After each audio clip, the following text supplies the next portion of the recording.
Welcome to The Artist Matters. I'm Alex Rudy, and each week you will meet incredible artists from all walks of life.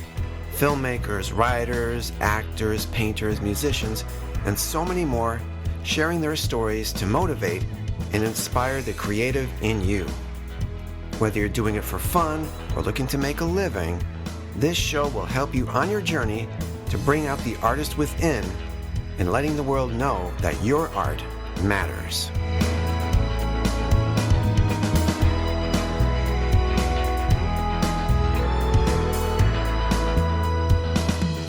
Hey everyone, welcome back to The Artist Matters. I'm your host, Alex Rudy, and we are back with part 2 of the Keith Surplus episode. So thanks for sticking around. I know you've been waiting in great suspense for the outcome of Keith's story. But before we dive into that, just a little update on my life creatively. I'm still trying to put together the Bluehost website. It is a pain in the butt. It is so difficult to figure out and navigate. I thought it would be really easy, and it is such a pain. I'm doing my best trying to figure out what's what. Hey, if anybody is an expert on a Bluehost WordPress combo site, please write to me at artistmatters1@gmail.com, because I am losing my mind here. I think I may have stumbled upon a little shred of hope. So I'm trying real hard to get this site up, because, I paid for it and I want it up and running, and it's on my business cards, which I have handed out. So I want them to have a site to go to, which is the Wix site, but you can't migrate it over. But anyway, funny little bit of serendipitous stuff with regards to the business cards. My wife and I went to see Avengers Endgame one more time in the theater. And we were in a theater with reclining seats. And I brought my business cards with me, of course, I had to. And they started falling out of my pocket, so I just brought them back in and shuffled them back into my pocket. Or so I thought. Because the next day I get a call from someone who found this Artist Matters business card in the movie theater. That was really bizarre. But it was a good chat with a possible future guest.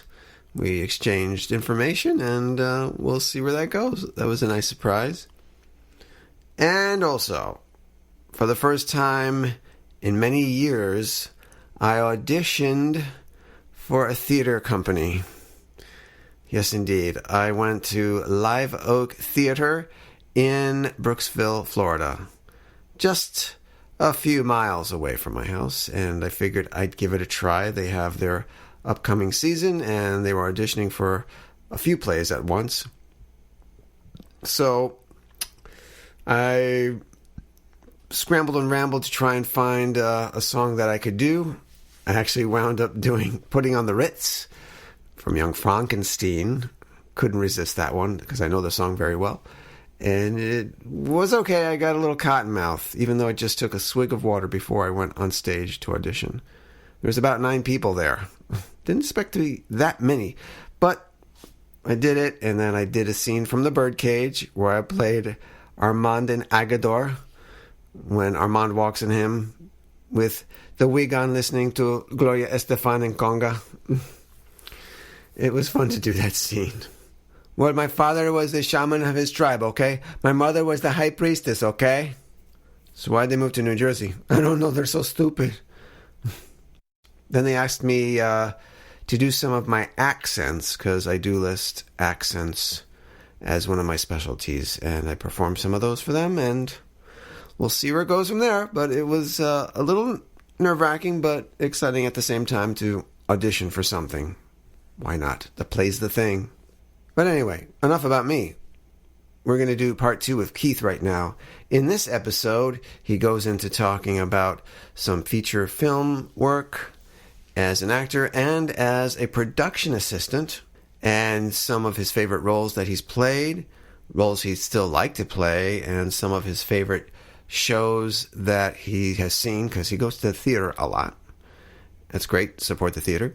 And also we'll hear about some of his biggest influences and his little Etsy shop, because he also does prop making, some cosplaying, and photography, too.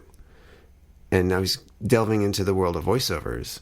So without further ado, the wait is over. Here is part 2 of my interview with Keith Surplus.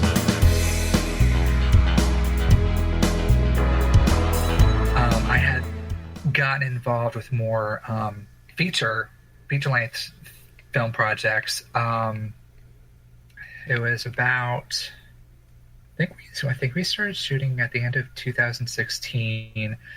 There was a film called The Best Laid Plans that came my way because the director, Michael Lecastri, he had seen me in shows at Richie Suncoast.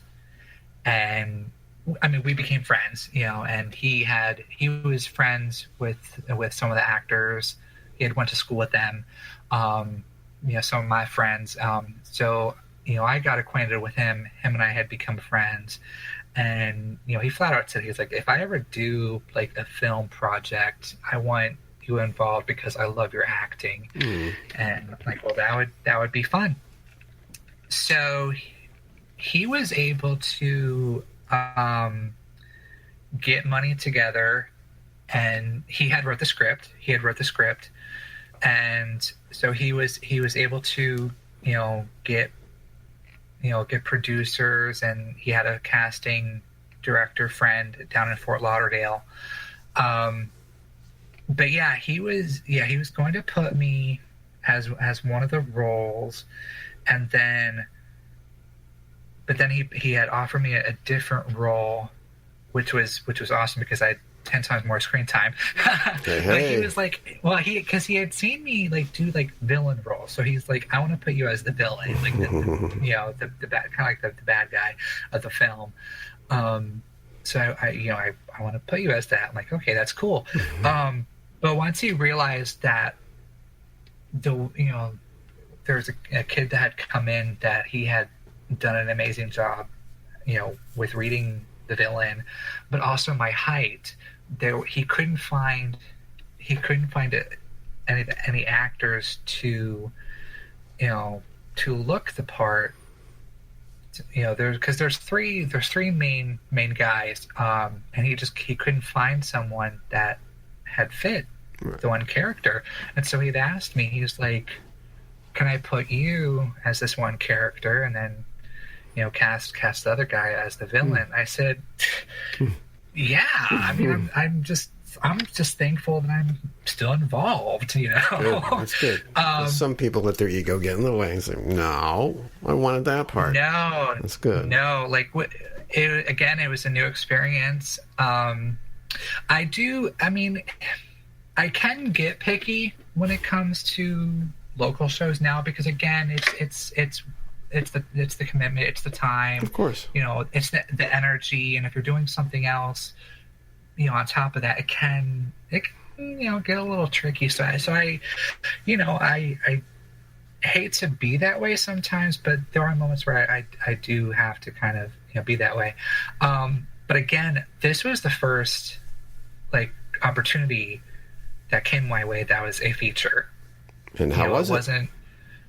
How was the whole experience? The experience? Yeah. Oh my gosh. It was a roller coaster because I remember there were different locations that we had gotten permission to shoot there. And then when we would go there, then the person would be like, oh, how long is it going to be? And whatever. And we're like, this was all discussed, There was a lot of interruptions. That's the hard part. Basically, it was. But that aspect was kind of difficult. But as far as the film itself and the scenes, it was fun, and that had actually, they did cameos. they had done cameos, but it was Linnea Quigley, who was like a 1980s scream queen. She was in the film, and then Ed Neal, he had played the hitchhiker in the original Texas Chainsaw Massacre. Wow. They had played a married couple, because again, the one casting director who was in Fort Lauderdale, he was reaching out, to different people, and he's actually good friends with Linnea. And they were both given the script. Ed and Linnea both knew that they were only going to be maybe in one scene or 1.5, for Ed. But they liked their characters, and they loved the script, and they actually had always wanted to work together and never did. So that gave them an opportunity. So that was really exciting. Because I grew up, watching, various horror films, and I would see movies that had Linnea, and again, Ed Neal. So it was very surreal being involved with this project with these actors that I would see growing up, and not thinking, I'm going to work with them someday, or have lunch with them and pick them up from the airport, which that all totally happened, so that was it. That was an awesome experience. And now that one is it's released on Amazon. You can find that on Amazon and Amazon Prime. Okay. So that was the first feature. And then the second one that it's still being, I think, in the process of editing, and then I think it's going to be released maybe later. It was Camp Twilight. I was involved with that just last year, and that was first of all basically because of Deborah Ortiz, because she had years ago, she introduced me to her friend Felissa Rose, and Felissa Rose is known in the horror community for Sleepaway Camp, this 1985 movie. So Deb had introduced me to Felissa, and then Felissa and I had, kept in touch. I think it's been a while now too. I think maybe since like 2012, 2013. We always kept in touch, and then if she was in Florida, I would go to like whatever event that Felissa was at, and with Deb, and hang out and whatnot. Pretty wild.